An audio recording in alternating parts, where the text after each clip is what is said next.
guys, welcome to the SparkOne YouTube channel. We invite you to join us together to enter the future of creation. Why? Because we can co-create with anyone on anything. We built a social co-creation app called SparkLand, and we call ourselves TheSpark.One. My name is Hui, I'm your host today. And today it is my pleasure to introduce our speaker, Karen Franczyk. Hi Karen, how are you doing today? I'm good, Hui, how are you? I'm fine. I live in Massachusetts and I am a sustainability professional.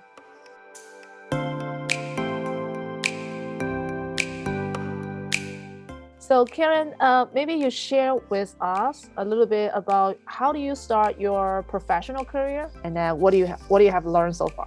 My advice is always to start where you are, whatever company you work for, whatever job you're doing, and find ways to add sustainability to it. So my husband and I bought an organic farm and we ran that for 11 years.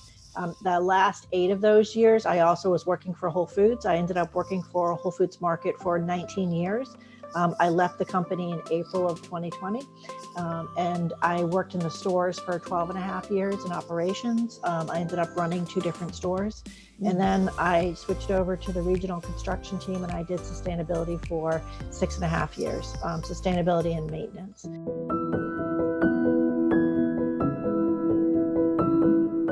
Yes, to me, sustainability, I just go back to the word sustain. So you want something that will continue and something that is going to, I guess I also go back to circular economy. So to me, sustainability is something that will last, and that we will make sure we kind of circle back to where we started. So, and I know it's not exactly a great definition perhaps, Hoy, but to me, you want to think about how we can make things last, and we want to bring things back to kind of where we began. So we want to kind of return the earth to the condition it was in, perhaps, would be one way to look at it.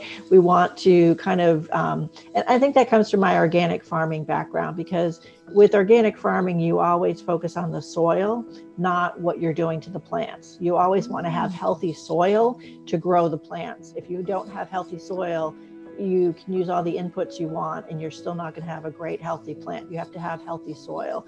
And in just regular medicine or health, it's the same way. You want a healthy body to fight off disease. You can treat your symptoms if you have, a cold or you have high blood pressure, but you really want to try to have a healthy body overall. Same thing with the soil, same thing with the earth. We want to have a healthy earth overall, so that if you have different things that you're seeing, you're not just treating that symptom, you're treating the earth itself and making sure that all of the earth is healthy. So to me, that's really where we go back to sustainability. Excellent. So you mentioned about another keywords. I super love it. I don't think it's a circular economy that kind of caught my eyes. Okay, it's really the concept called healthy, right? Yes. And then so that means without the sustainability, things become out of the control, that become unhealthy. Right? Exactly. Perfect way to put it, Hoy. Perfect. Nice, because nobody understands the circular economy. But if you said that, hey, if you don't pay attention to sustainability, Earth is not healthy. And if you don't pay attention to sustainability for individual, right? Yep. And then you will not have a sustainable life.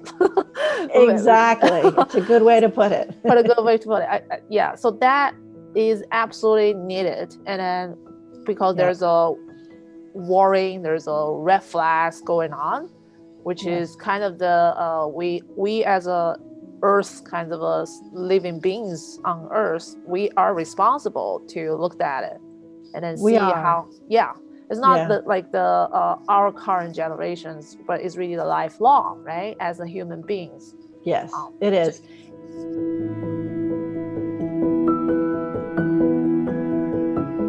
A lot of what I try to focus on is being positive, because I find that when you talk about sustainability, there are so many people who are very negative, and there's a lot of gloom and doom, which I understand. And there are facts, that need to be dealt with. But at the same time, I look for positive stories, and I look for positive things that people can do. And I think that people get overwhelmed easily with kind of the negativity and just with everything they're hearing about all the different problems. And then it becomes, well, I'm only one person, what can I do? So a lot of my approach has always been to have very concrete, facts about what you can do. So when I was at Whole Foods Market, I set up systems and I had training and I had signage so that it was very clear to people, this is just how you separate waste. We went from, here's everything that goes into trash. We don't have trash, we have waste. And waste is essentially something you're done with, but it doesn't mean it has no value to anybody else. So you start with kind of a very factual setting up of a system, practical things people can do. Absolutely. And then you also want to kind of inspire people. And that came down to our food donation program, because we were able to donate a lot of food every week from culls, from things that weren't going to be sold, that might be, potatoes or fruit that were slightly damaged, couldn't be sold, but still perfectly good. And we were able to donate a lot of food. And that inspired people when they heard where that food was, that they were taking the time to cull and to separate and to keep refrigerated or to keep frozen, and then donating to an agency. When they heard where it went and the impact it had in the community, it just really inspired people and made them feel good about what they were doing to help out. So I always feel like you got to kind of come back to, let's have concrete actions people can take that are specific, and let's inspire people, and let's talk about all the positive, great things that are happening in the world of sustainability, because there is a lot of great things. It's incredible. Coming back to kind of sparks and creativity and innovation, there's incredible innovation happening right now in the world of sustainability because it's a problem. And I honestly feel that when people get together and kind of are faced with these problems, it's amazing what creativity and innovation can come out of it.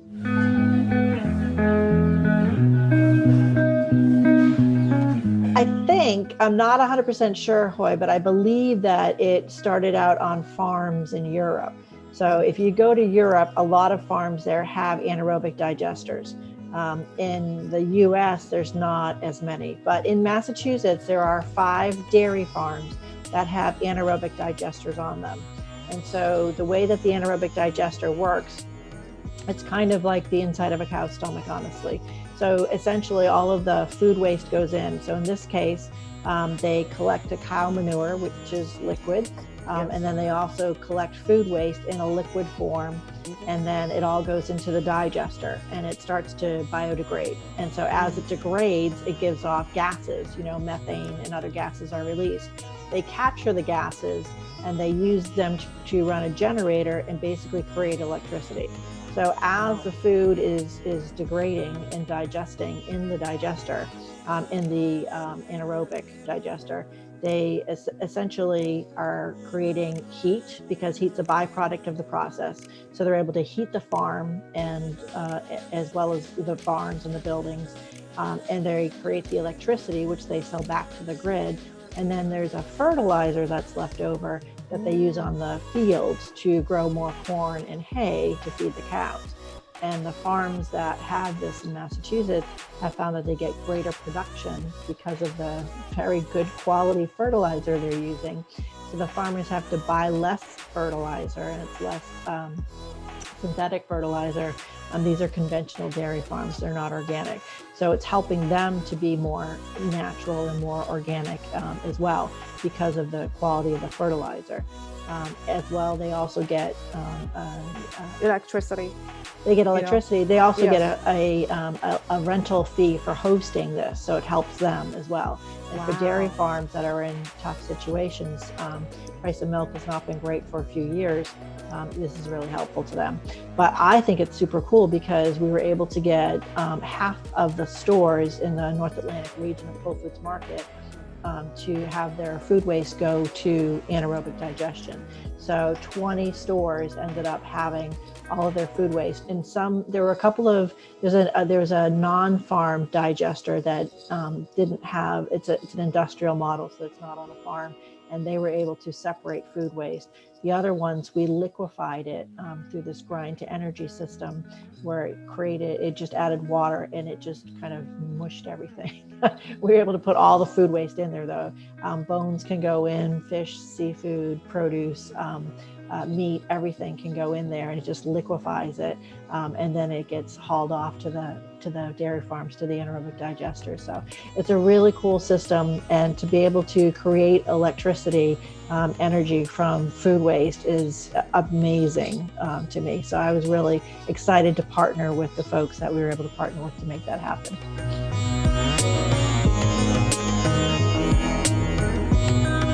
Especially for the dairy farm, because they've got the cows there, the manure goes right into the system, the waste product, and then they grow corn, hay, etc., and it goes right back to the cows to eat. So it's just like multi-uses. The dairy farms also can get an extra revenue, saving the cost. And then they also produce something which is probably power the local community, right? And then Yep, they sell the electricity back to the grid. In one town, not the Massachusetts farms that I was talking about, but the one in Connecticut, they actually power all of the municipal buildings in the town that this is located in. So the schools, the police department, fire department, all their electricity is powered through this plant, which is just amazing. So it's really cool. And the other stores, it does go to compost, which is great because compost is also good.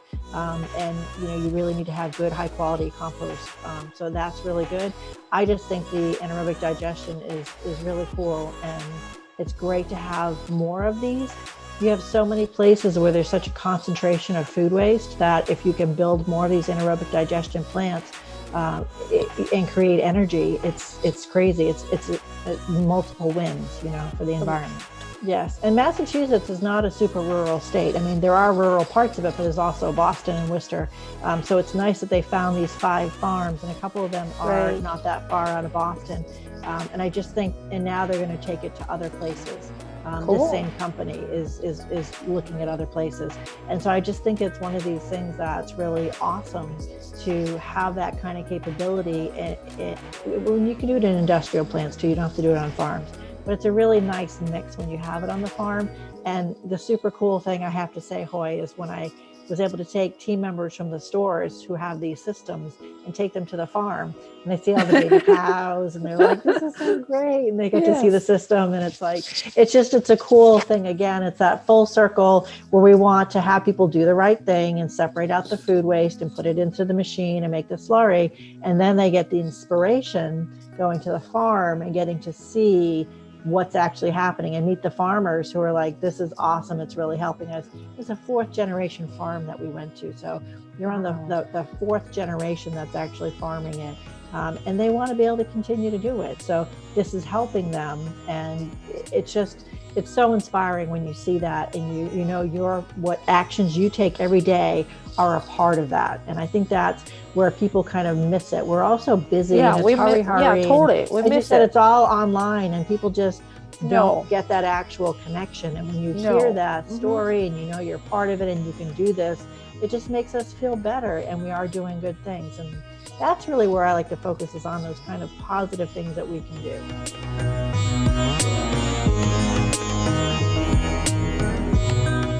We often thought about, sustainability is kind of like a after product life cycle, right? Like I already have a product, but it generates certain waste, and then what do I do with that, right? And then I believe it also can be such a strategic, topic, even in the product design phase. Absolutely. So like, what should I choose the materials? What should I choose the, packaging? So maybe you share a little bit how does sustainability thinking that could influence your product design or your brand choices. Because I realized that I saw, for example, I may choose some kind of a beauty product that is organic, right? Because somehow they strategically pick that kind of the route, and then it turns out to be those brands actually sell twice at the regular ones. Right. So I think if you can inspire the audience about, hey, this is not just the after production, it could also affect your pre-production, even the design phase. Yes. How you inspire those owners, innovators to add the sustainability topic in their kinds of innovation journeys. It's a great question, Hoy, and I think that it's something that is going to be very important going forward for people when they are creating products, because consumers nowadays are much more concerned about all aspects of sustainability. That includes what happens afterwards. So when you have the beauty products you're talking about, what do I do with it? Can I recycle this? Is it made out of a plastic that can be recycled? So they want to know how the product was produced to begin with. So they care about the ingredients that went into it and what kind of preservatives or additives are in there. And they also care about the actual production, who made it. I mean, nowadays, especially if you're talking about clothing, there's a lot of emphasis on where clothing comes from, right? Was any kind of, child labor or other labor involved in it? So people care very much about how something was produced, as well as who produced it, what kind of ingredients there are, what quality of ingredients there are, and what do I do with it when I'm done with it? And so when you're thinking about a product, you're making a product today. So it's going to take you how long to actually make the product, get it to people, and then how long is that product going to be around before people have to dispose of it?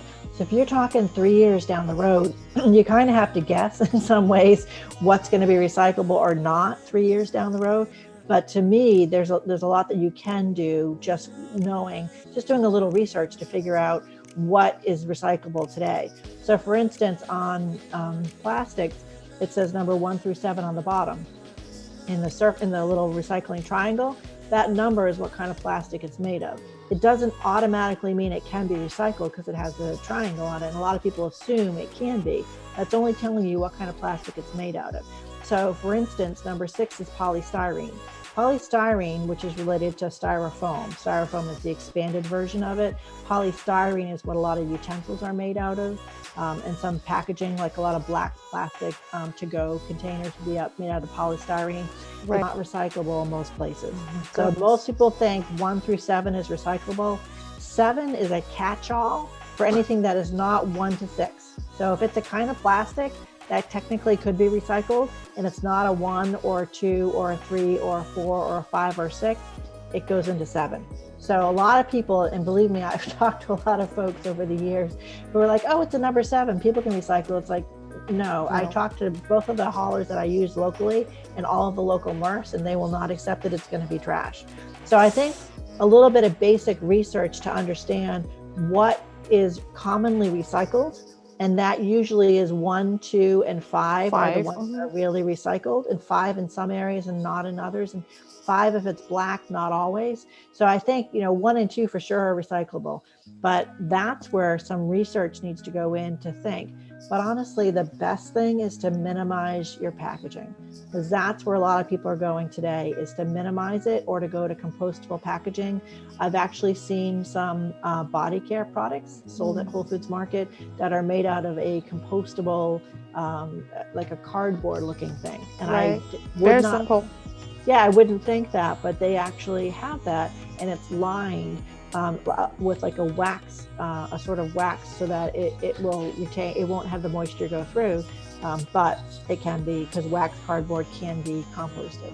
So I think that looking at that and doing a little bit of research for sure is going to help you, because whether or not your customers today are asking for it, customers in 1, 2, 3 years down the road will probably be asking these questions. So these are things that it's good to think about and have an answer. And maybe your answer is that you went with number 5 because that was the best one for your product, but then see if you can recycle it. There are companies like TerraCycle that will recycle anything. You can recycle chip bags through TerraCycle. But what happens is they have to partner with somebody who will pay for the collection, and then they find a way to recycle it. So anything that's not largely recyclable through communities can actually be recycled. So as a product inventor, you can go to a company like TerraCycle and say you want to fund recycling for whatever your material is, and set it up, and then it can be recycled. And that is something that I think is a great model. Preserve is a company that had that model for a long time, Whole Foods Market partnered with them. They made plastic razors, toothbrushes, and other products, and they had a program with Stonyfield yogurt, with Brita water filters, and other places where you could recycle yogurt cups, water filters, and their toothbrushes that were made out of plastic, and they would take that plastic and reconstitute it and make new products out of it. So they had a whole circular economy. They had the whole thing where they would make the product out of recycled material, and then you could recycle them at the end to be made into more products. So at Whole Foods Market, we actually made utensils out of number 5 plastic from preserve, and then we would send the utensils back to our distribution center and recycle them, and they would make them into new utensils. So when you set up programs like that, even if it's a material that's not widely recycled, and you set up a program, that's showing your customers that you really care and you're thinking ahead. And that is going to get you customers in a whole different way than just whatever your product is. And a lot of companies are trying to engage with their customers. You know, as we were talking in the beginning about things like surveys, you know, doing customer surveys or trying to find out what customers like. People want to engage with their customers so that they can build better products and help them with whatever problem they're trying to solve with their product. So I think that this is another way to engage with your customers and get feedback, and it creates a lifetime customer.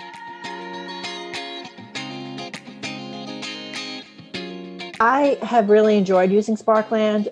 For the most part, I've been more of a consumer of it rather than producing any content. I'm looking forward to getting more involved in producing things and putting my sparks up there. But I have really enjoyed it. I really enjoyed all of the different quotes from the motivation there's a quote hub. It's been very interesting because it's very varied. I like things that kind of make me think, but also fun. And those quotes are that way. The color challenge has been that way. I've just really enjoyed the different things that, all the different sparks that are up there. I really like the format where I can just scroll through and kind of quickly see what I want to go to. And so I've really enjoyed that. I would love to see more of those kinds of content on there, because I think that it inspires me, it makes me curious, and kind of gets my creative juices thinking when I see those sorts of things. So I've really enjoyed SparkLand, and I'm looking forward to using it more. Well, and I also like the fact that I went on to SparkLand on LinkedIn and saw some of the posts there. I'm so intrigued. I need to go up and find that website, because education is something that I'm very passionate about. And the idea that she has about trying to create these other ways for people to learn, and 3% of their total income. I'm not sure how it works yet, because I just saw it and I've got to go do some more research. But I like the fact that, and as well as the artist that you have up there, I can't remember her name, but she has some really creative stuff there. And I like the fact that there's a link there, so I can then go to her website if I want to go see more stuff and kind of dive in deeper, as well as what's on there. So I like that. You have diversity and there's an introduction, so you can kind of quickly look and be like, no. Or, wow, this is interesting.